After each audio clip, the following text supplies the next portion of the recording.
ए भैया जरा ना बुझात हुई तनी माइकवा लगा लिह, अब बटनवा दबा लिह। सदन में 1 साल पहले जब ये भोजपुरी में आवाज़ गूंजी थी तो लोग गूगल करने लगे थे कि केतकी सिंह कौन है। दरअसल 1 साल पहले सदन में जब केतकी सिंह ने भोजपुरी में भाषण दिया था तो उनके साथ पूरा पूर्वांचल भोजपुरी बोल रहा था सदन में। आज चलते चलते हम केतकी सिंह के पास ही पहुँचे। साल भर बीत चुका है लेकिन अभी भी घूम फिर के वो रील हमारे स्क्रीन पर दिखी जाती है। यूपी विधानसभा का फिर से सत्र चल रहा है, वही बजट सत्र चल रहा है और हम बात करने के लिए पहुंचे हैं केतकी सिंह जी के यहाँ। नमस्कार मैम। नमस्ते। बटनवा दबा है ना, माइक वाइक ऑन है क्योंकि 27 में चुनाव है। बिल्कुल। कल भी इत्तेफाक से रात में मेरा बजट भाषण हुआ और मैंने फिर अपनी भाषा भोजपुरी भाषा में ही मैं भोजपुरी बोले वाला लोगन के भोजपुरिया में समझे नहीं है कि भाषा बजट का भा कैसन बा। तो भोजपुरी में अगर मैं कहूँ कि कैमरे पे अगर यूपी की जनता को आसान भाषा में समझाना हो कि बजट क्या है तो भोजपुरी में जरा बताइए। आए भैया, मैं भाई बहन सखी सहेली गोतनी दयादीन सबके एक लाइन में बता दिहल चाहतनी कि ई जौन बजटवा आइल बा ऐसन कोनो वर्ग नहीं के समाज के जौन कहीं से भी अछूता रह गइल बा, सब वर्ग के ख्याल रखल गइल बा। इतना बढ़िया बजट कभी उत्तर प्रदेश में ना आयल रहुए। इस सबसे बढ़िया बजट हम कह सके नहीं कि उत्तर प्रदेश के इतिहास में आयल बा। अच्छा, 27 में चुनाव है, माइकवा ठीक से लागल बा ना? एकदम जबरदस्त लागल बा आपके पॉलिटिकल करियर की बात करें तो लोग अक्सर जो शुरुआत होती है ना संगठन से होती है, जनता के बीच में पहले पकड़ बनाई जाती है, जमीनी स्तर पर पकड़ तैयार करने के बाद फिर आदमी टिकट मांगता है, चुनाव लड़ता है। आपने उलट किया, पहले बगावत दिखाया कि चलो बलिया के है तो बागी तेवर दिखाते हैं, पहले चुनाव ही लड़ लेते, टिकट मिले ना मिले। नहीं, पहले तो मुझे फर्स्ट टाइम तो पार्टी ने टिकट दिया ही था। 2012 में मुझे जब टिकट मिला था तो हमने चुनाव लड़ा था और फर्स्ट रनर अप भी रही थी। सेकेंड टाइम मेरी सीट जो है वो गठबंधन में चली गई। और भाई जब गठबंधन में चली गई तो मेरा कमल का फूल लड़ नहीं रहा था वहां से और मुझे भी लगा कि भाई कार्यकर्ताओं का और जो जनता की आवाज है मुझे उसका सम्मान करना चाहिए और मैंने किया। ठीक बात है, जनता की आवाज है, लेकिन मेरा सवाल इसलिए था कि आपने एक बैकग्राउंड, एक जमीन तैयार की बीजेपी के लिए, डर नहीं लगा था कि बगावत कर ले रही जाके लड़ गई कहीं सियासी हत्या न हो जाए? नहीं, देखिए हमारी पार्टी की विशेषता है एक, मैं आपको बता दूं कि हमारी पार्टी में कार्यकर्ताओं का बहुत सम्मान होता है, बहुत ज्यादा कार्यकर्ता बेस्ड पार्टी है हमारी। और अटल जी ने एक बार कहा था कि भाई कार्यकर्ताओं की गलती अगर पार्टी माफ नहीं करेगी तो कौन करेगा। तो मुझे ये विश्वास था कि मेरी गलती इतनी भी बड़ी नहीं है कि मेरी पार्टी मुझे माफ ना कर पाए और मैंने जनता के उसका सम्मान किया था, उसकी भावनाओं का सम्मान किया था और जनता सबसे ऊपर होती है राजनीति में किसी भी दल के लिए। हाँ, पार्टी तो ख्याल करेगी लेकिन पार्टी को ही चुनाव हार का सामना करना पड़ा था उस दौरान। तो मैं भी तो जीतती तो मैं कहाँ जाती, पार्टी में ही जाती और पार्टी की ही सीट बढ़ती। और अगर कमल का फूल उस समय भी लड़ा होता तो निश्चित तौर पर मैं जो है वो कमल के फूल के साथ रहती। और उस समय इत्तेफाक से वहाँ उस समय जो कैंडिडेट थे, आज तो मेरे बहुत अच्छे उनसे संबंध हैं, राम गोविंद चौधरी जी। नहीं, जो हमारे पार्टी से आपके पार्टी के कैंडिडेट। तो उस समय उनसे मेरा कोई लगाव नहीं थी, कोई बातचीत नहीं थी। अब मेरा बहुत अच्छा संबंध उनके साथ, एक व्यक्तिगत मजबूत संबंध है और मुझे लगता है कि अब वो लड़े या केतकी सिंह लड़े, दोनों में कोई अंतर नहीं। ये संबंध बना कब? चुनाव के समय, तभी आपने जीत दर्ज की वहां से 2022 के चुनाव में? नहीं, 2022 में तो आप भूल रहे हैं, वो समाजवादी पार्टी के साथ उनका गठबंधन था। अच्छा, जो 2022 में चुनाव हुआ था उसमें भी आपको बीजेपी के हिस्से में तो वो सीट नहीं गई थी ना, निषाद पार्टी के हिस्से में थी। लेकिन आपने बोला था कि मैं कमल के ही सिंबल पे चुनाव लड़ूंगी। वो सीट जो है वो निषाद पार्टी की ही थी, उसको दे दी गई थी निषाद पार्टी को, परंतु जो सिंबल मुझे दिया गया था वो बीजेपी का था और इसलिए वो बीजेपी की सीट काउंट होती है आज। कितना इम्पोर्टेंट था आपके लिए? पहली बार बीजेपी से टिकट मिला, चुनाव हार गई, दूसरी बार निर्दलीय लड़ी, चुनाव हार गई, तीसरी बार फिर से बीजेपी ने टिकट दिया, प्रेशर था चुनाव जीतने का? देखिए, अगर मुझे सेकंड टाइम ही मुझे टिकट मिल गया होता, जो मेरी हार का डिफरेंस था आप देखे होंगे कि नेता प्रतिपक्ष समाजवादी पार्टी के श्रीमान राम गोविंद चौधरी जी के समक्ष में चुनाव लड़ती थी और उनसे 1000-1200 के डिफरेंस से ही मैं चुनाव हार पाई थी वहाँ पे। तो अगर पार्टी ने मुझे सेकंड टाइम ही दिया होता तो चुनाव का वहाँ पे हम बहुत बड़ा मार्जिन एक मैं खड़ा कर पाती। पर मुझे लगता है कि राजनीति में श्रम के साथ साथ किस्मत का भी बहुत बड़ा खेल होता है और मुझे पूरा विश्वास था कि थर्ड टाइम तो मुझे कोई रोक नहीं सकता, मैं जीत जाऊंगी। आमतौर पे पॉलिटिक्स में आने के लिए परिवार की तरफ से अनुमति नहीं मिलती है। आप ना छात्र राजनीति आपने की, ना आपका कोई पॉलिटिकल बैकग्राउंड है, पॉलिटिकल गॉडफादर भी कोई नहीं था। परिवार को कैसे मना लिया बलिया से होके भी कि नहीं मुझे चुनाव लड़ना है? आपने ये चीज जो कही ना वो बहुत अच्छी कही, और मुझे ये क्वेश्चन इतना अच्छा लगता है। मैं चाहती हूँ कि लोग इस पे बात करें, इसलिए भी बात करें क्योंकि हमारे जो ग्रामीण अंचल में बहुत सारी ऐसी प्रतिभा है, चाहे वो राजनीति में हो, खेल में हो, किसी भी आप क्षेत्र में बात कर लें। एक जो नारी की जो प्रतिभा है, बहुत सारी प्रतिभा है जो घरों में बैठी हुई है और उसको विश्वास के बिना या सपोर्ट के बिना वो उतर नहीं पा रही है, वो आगे नहीं आ पा रही है।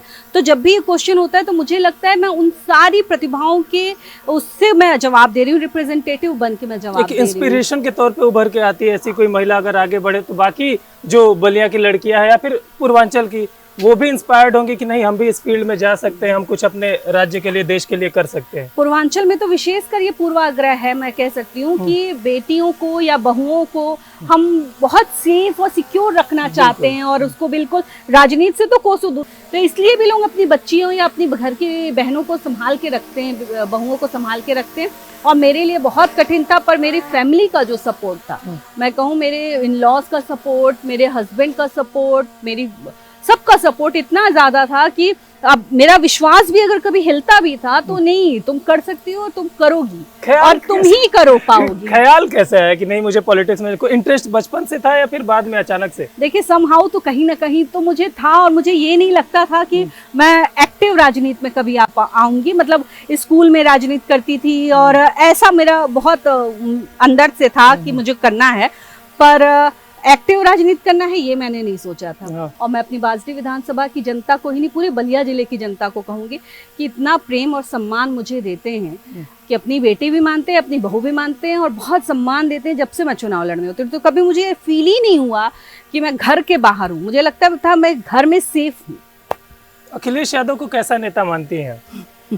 अब अखिलेश यादव जी, मुझे लगता है कि उनके जो पिता थे मुलायम सिंह जी, स्वर्गीय मुलायम सिंह जी, एक बहुत अच्छे नेता थे और बहुत मैं उनका बहुत सम्मान करती हूँ। और मुझे लगता है अखिलेश यादव जी को अभी मुलायम सिंह यादव जी से बहुत कुछ सीखने की जरूरत है। मुलायम सिंह जी में एक खूबसूरती ये थी कि वो सबको साथ लेकर चलने का प्रयास करते थे, सारी जात बिरादर सबको। परंतु ये मुझे कहीं ना कहीं कमी अखिलेश जी में दिखती है कि उतनी परिपक्वता मैं कहूँ तो अभी उनमें नहीं दिखती मुझे। बड़ी नाराजगी रहती है आपकी अखिलेश जी से, बयान दे देती हैं, बोल देती हैं, कभी कुछ भी ऐसा बयान दे देती कि पूरी सपा का महिला विंग यहीं आके आपके आवाज के बाहर धरना देने लगता है।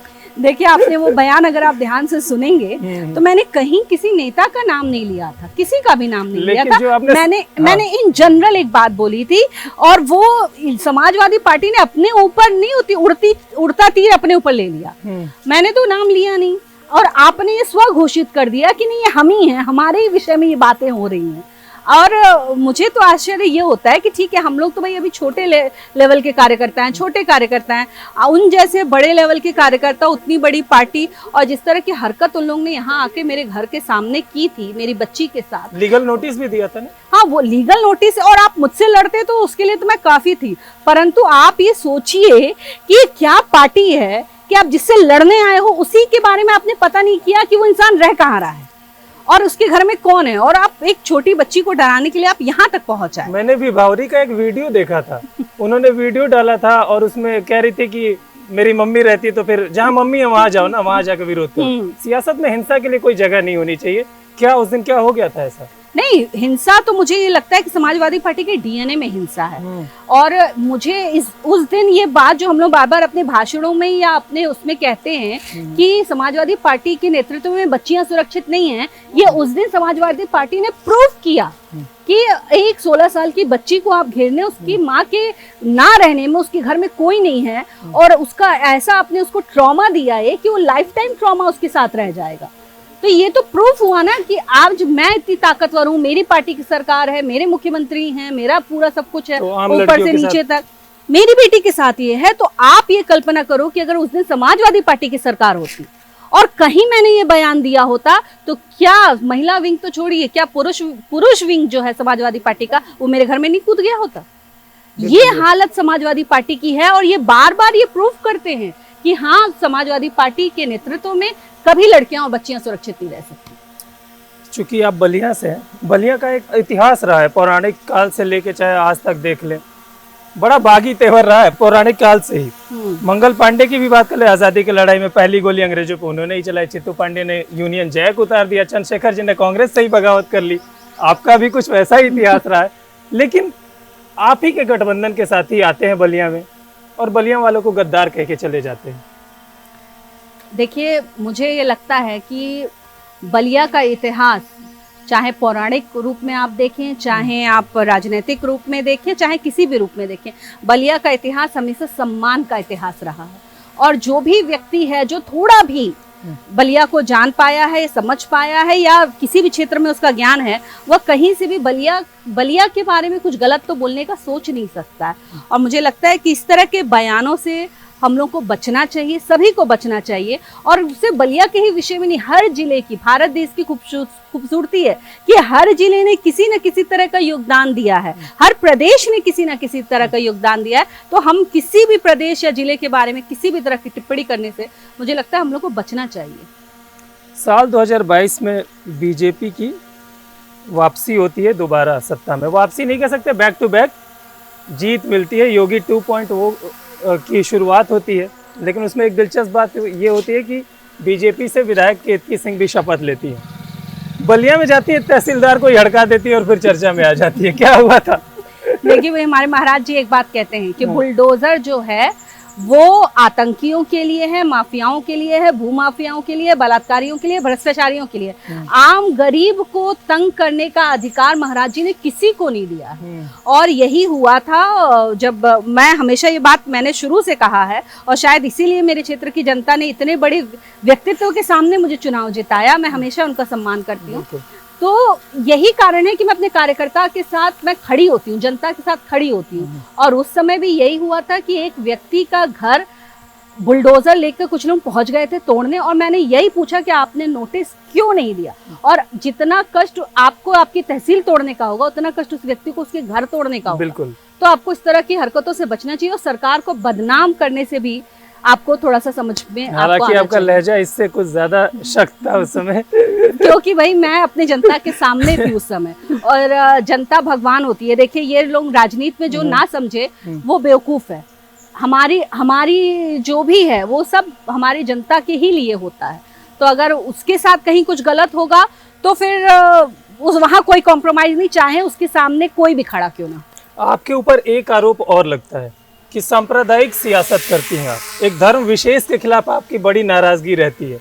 कभी कह देती है मेडिकल कॉलेज में अलग विंग बना दो, कभी कहते पता नहीं कौन है हमारे खाने में थूक दे।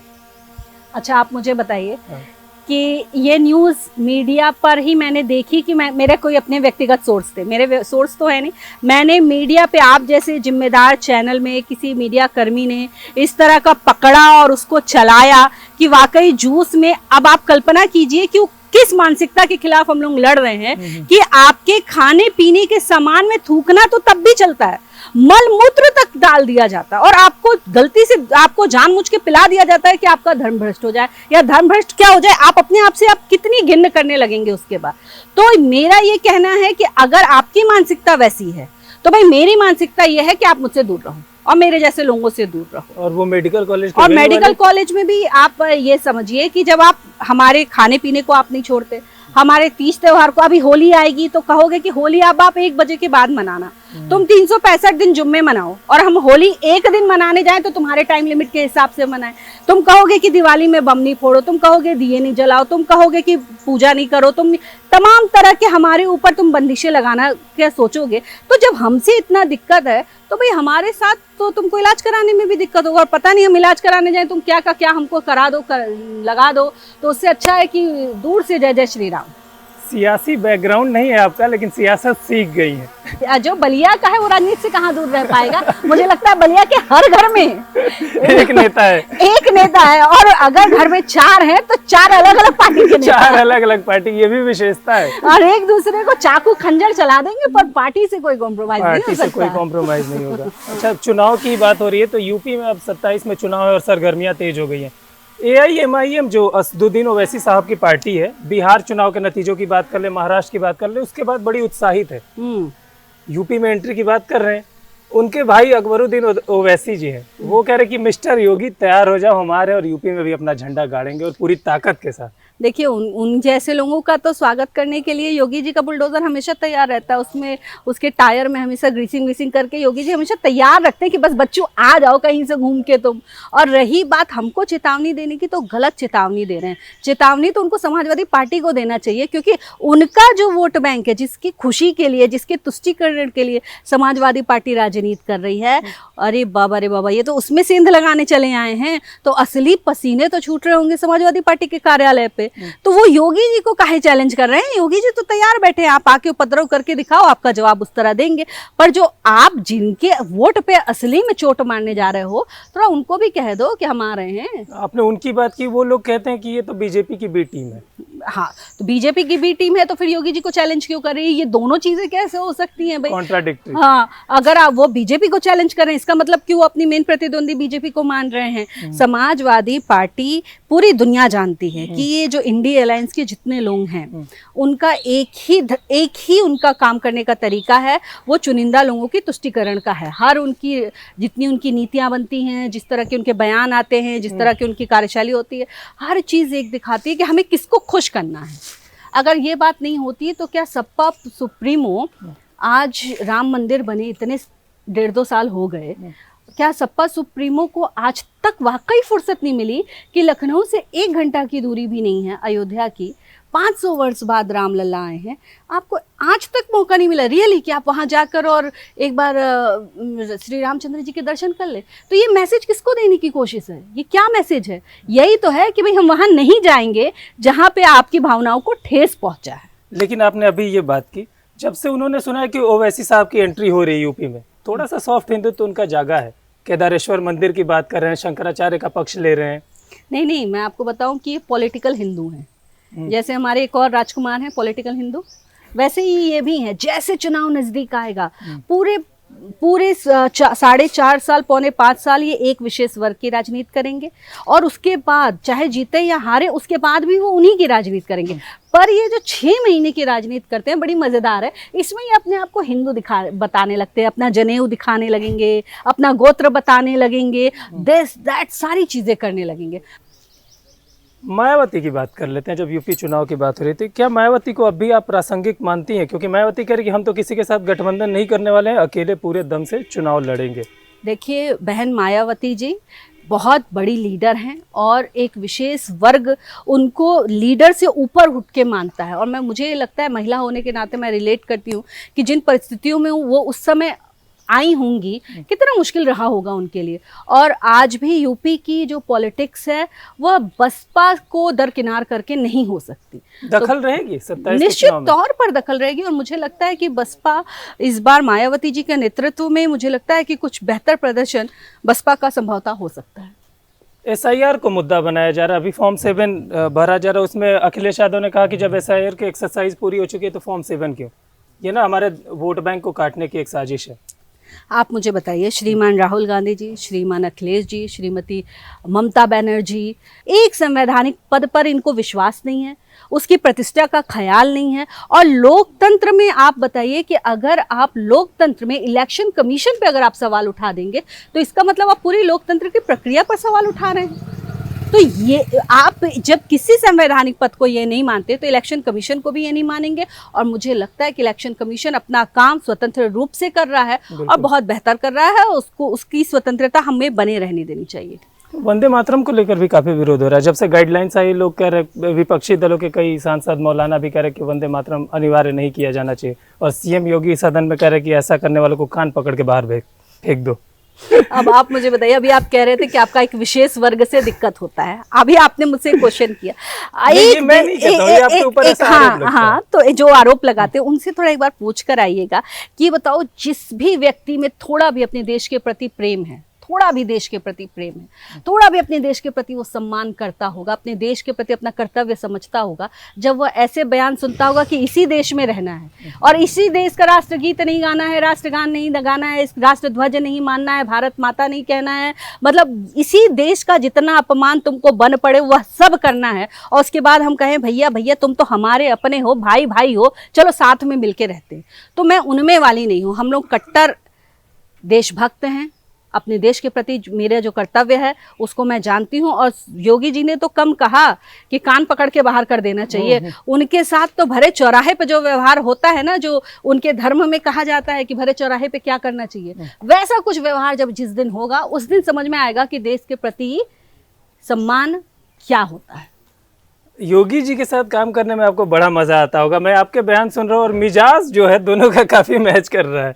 जैसे वो बयानों का कलेवर उनका रहता है, सेम वैसा ही काफी मिलता जुलता आपका है। भाई हम लोग योगी जी हुए और चाहे भारतीय जनता पार्टी के आप किसी भी कार्यकर्ता को मैं कहूंगी, भले वो थोड़ा तेज बोले कम बोले, पर किसी भी कार्यकर्ता से जब आप इस तरह की कोई बात पूछेंगे ना तो उसके खून में भी यही उबाल आपको दिखेगा जो केतकी सिंह या योगी जी में दिखता है, क्योंकि हमारी पार्टी हमारे अंदर ये बीज डालती है। बंगाल के एक विधायक है हुमायूं कबीर, तो नहीं जानत है जग में। बाबरी मस्जिद बनाने की जिद पे अड़े हैं। यूपी से लेके बंगाल तक सियासत हो रही है, आरोप भी लग रहे हैं।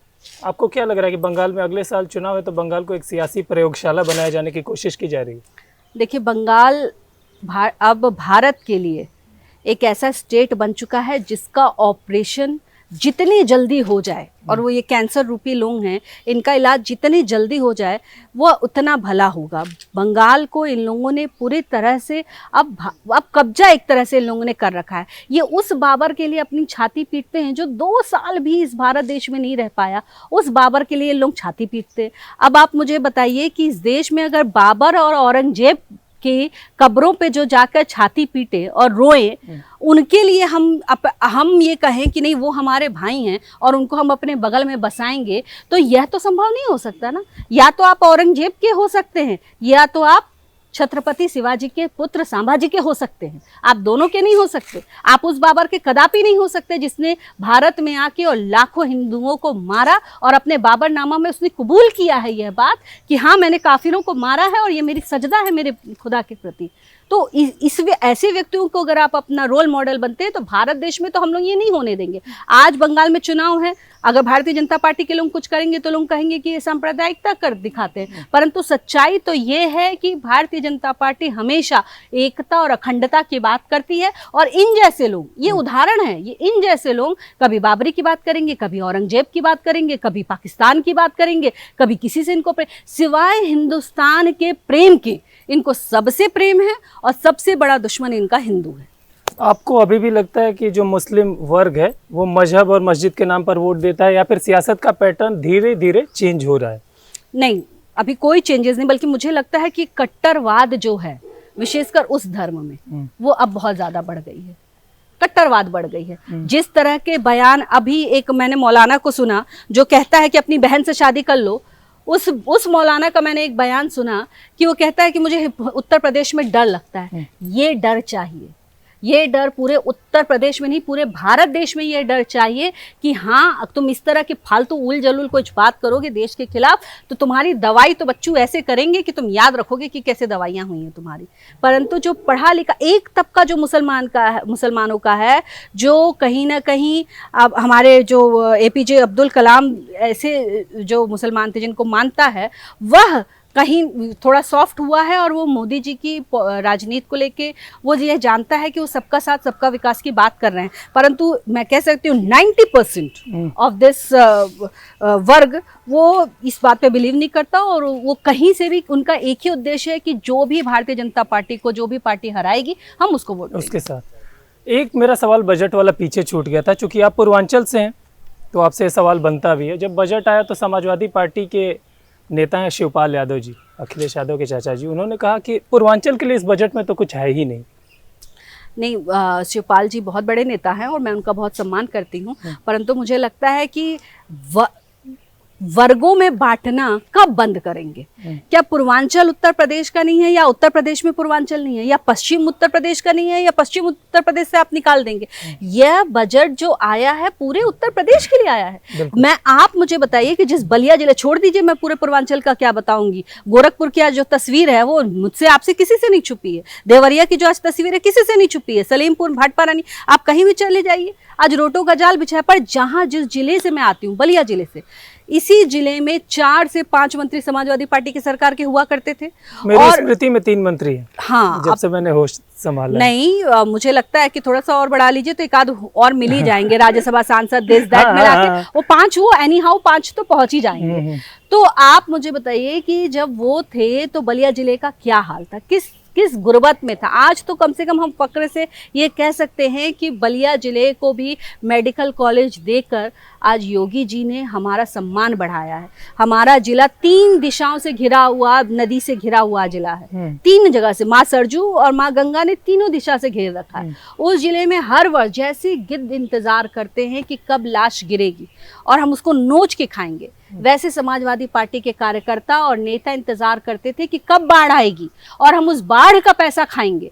परंतु जब से योगी सरकार आई है, मुझे बताते हुए फक्र हो रहा है, मैं अपनी विधानसभा में बता सकती हूँ कि मैंने 50 करोड़ के काम आज मजबूत और ठोकर बनवा के और एक स्थायी समाधान की ओर हम लोग लेकर जा रहे हैं। अभी जो ग्रीनफील्ड का आप काम देख रहे हैं, क्या वो बलिया के विकास को आप आगे नहीं बढ़ाएगा? और इस तरह की तमाम योजनाएं जो हैं वो पूर्वांचल समेत पूरे उत्तर प्रदेश के लिए है। एक महिला होने के नाते मैं आपको बताना चाहूंगी कि महिला 2000 करोड़ रुपए महिला उद्यमी क्रेडिट कार्ड बनाया जा रहा है। 80 करोड़ रुपए हॉस्टल, वर्किंग वुमेन के हॉस्टल के लिए अलॉट हुआ है। आप मुझे बताइए कि क्या सिर्फ ये पश्चिम की औरतों के लिए, पूरब की औरतों के लिए नहीं है?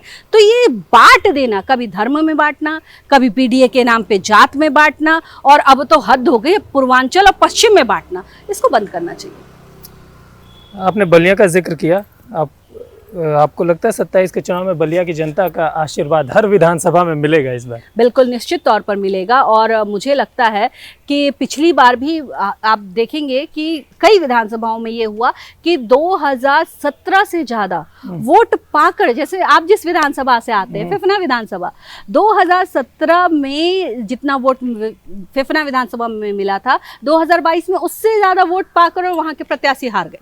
तो जनता ने तो उतना ही प्रेम दिया। मेरी विधानसभा, अब आप मुझे बताइए कि जो समय का गठबंधन था समाजवादी पार्टी का, कितना विपरीत गठबंधन था, परंतु कभी इतना वोट मेरी विधानसभा में नहीं मिला। 1 लाख से ज़्यादा वोट देकर मुझे मेरी विधानसभा की जनता ने आज विधायक बनाया है। तो जनता का प्रेम और सम्मान तो हमेशा भारतीय जनता पार्टी के, एक देखिए एक विश्वास है। कैसा विश्वास है? जनता ये जानती है कि जब तक भारतीय जनता पार्टी का कोई शासक इस प्रदेश में रहेगा, तब तक उसके साथ गलत नहीं हो सकता। उसको माफिया राज, गुंडा राज, आतंक राज, बलात्कारी, भ्रष्टाचारियों से के बीच में उसको भेड़ियों की तरह खुला नहीं छोड़ दिया जाएगा। यह बात वो जनता जानती है, और इसलिए हमेशा बलिया जिले का जो प्रेम है वह भारतीय जनता पार्टी के कार्यकर्ताओं को मिलता है। चलते चलते कि आखिर में हम एक रैपिड फायर करते हैं। मैं कुछ एक नाम लूंगा, जो भी एक शब्द आपके दिमाग में आएगा तुरंत फटाक से बता दीजिएगा। Sure, I will try. Yogi Adityanath पहला नाम? फायर है। अच्छा। अखिलेश यादव? सीखने की जरूरत है। PM Modi? World leader. Rahul Gandhi? अब मैं जो मेरे मन में ख्याल आ रहा है वो तो मैं नहीं बोल सकती हूँ, पर अफसोसजनक एलओपी। और असदुद्दीन ओवैसी? 15 मिनट देखना है अभी। अच्छा, 15 मिनट देखना है। केतकी सिंह? भारतीय जनता पार्टी की कार्यकर्ता। बहुत बहुत धन्यवाद मैम हमसे बात करने के लिए। थैंक यू, आपने मुझे समय दिया और आप मेरे बीच में आए, थैंक यू। तो चलते चलते में इस बार हमारे मेहमान थी बीजेपी की तेज तर्रार विधायक, बलिया के बासडी से विधायक हैं केतकी सिंह जी। चलते चलते के अगले एपिसोड में फिर किसी शख्सियत के साथ मुलाकात होगी, तब तक देखते रहिए DD UP।